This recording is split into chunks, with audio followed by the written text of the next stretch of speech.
Welcome to Kriti's craft and cafe. இந்த வீடியோவில் நம்ம மசாலா வீட் பிரெட் எப்படி செய்யலான்னு பார்க்கலாம் வாங்க. இது ரொம்ப டேஸ்டியாக இருக்கும். கண்டிப்பாக இதை எல்லோரும் ட்ரை பண்ணி பாருங்கள்.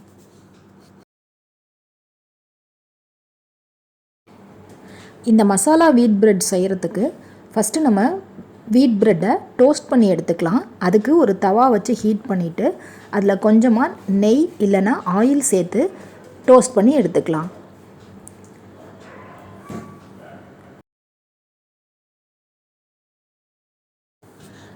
நான் இப்போ ஒரு 6 ஸ்லைஸ் அளவுக்கு ப்ரெட்டை டோஸ்ட் பண்ணி எடுத்துட்டேன். அதை சின்ன சின்ன பீசஸாக கட் பண்ணி எடுத்து வச்சுக்கலாம். அடுத்தது நம்ம மசாலா செய்யலாம். அதுக்கு ரொம்ப சிம்பிளான இன்க்ரீடியன்ட்ஸ் தான் யூஸ் பண்ண போகிறோம். ஒரு பேன் வச்சு ஹீட் பண்ணிவிட்டு அதில் கொஞ்சமாக எண்ணெய் சேர்த்துக்கலாம். அதுக்கப்புறம் ஒரு பெரிய வெங்காயத்தை பொடியாக கட் பண்ணி வதக்கிக்கலாம். அடுத்தது இதோடையே ஒரு தக்காளியை நல்லா பொடியாக கட் பண்ணிவிட்டு இதில் ஆட் பண்ணிக்கலாம்.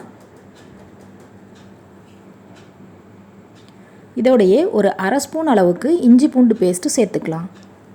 சேர்த்துட்டு இதையும் நல்லா வதக்கி விட்டுக்கலாம். இந்த வெங்காயம் தக்காளியெல்லாம் வதங்குறதுக்கு கொஞ்சமாக கல்லுப்பு சேர்த்துக்கலாம்.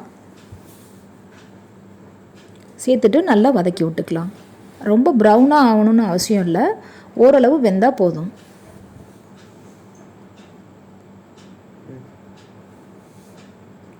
அடுத்தது இதிலையே ஒரு 1/4 ஸ்பூன் அளவுக்கு மஞ்சள் தூள் சேர்த்துக்கலாம்.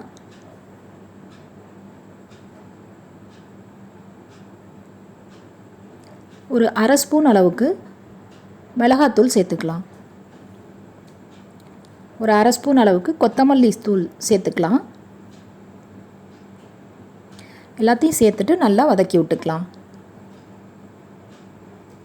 இதுக்கு நீங்கள் பட்டர்லாம் போடணும்னு அவசியமே இல்லை, நார்மல் ஆயில்லையே ஃப்ரை பண்ணிக்கலாம். இதோடையே ஒரு அரை ஸ்பூன் அளவுக்கு கரம் மசாலா சேர்த்துக்கலாம். இப்போ மசாலாலேருந்து வர ரா ஸ்மெல் போனதுக்கப்புறம் ஒரு 2 ஸ்பூன் அளவுக்கு தயிர் சேர்த்துக்கலாம். தயிர் சேர்க்கறதுனால இந்த மசாலாவோட ஃப்ளேவர் நல்லா சூப்பராக இருக்கும்.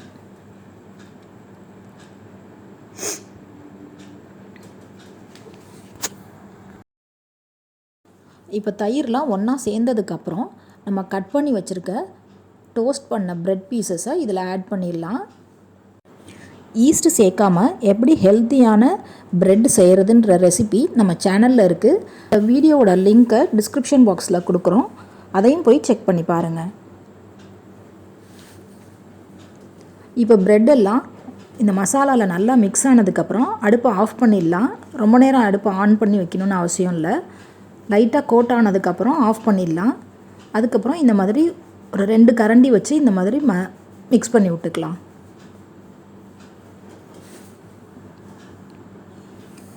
அவ்வளோதான். இப்போ மசாலா பிரெட் நல்லா சூப்பராக ரெடி ஆகிடுச்சு.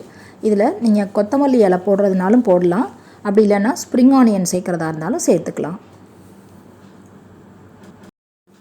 அவ்வளோதான். இப்போ சிம்பிளான மெத்தடில் மசாலா வீட் பிரெட் சூப்பராக செஞ்சாச்சு. இதை கண்டிப்பாக நீங்களும் ட்ரை பண்ணி பாருங்கள். ரொம்ப டேஸ்டியாக இருக்கும்.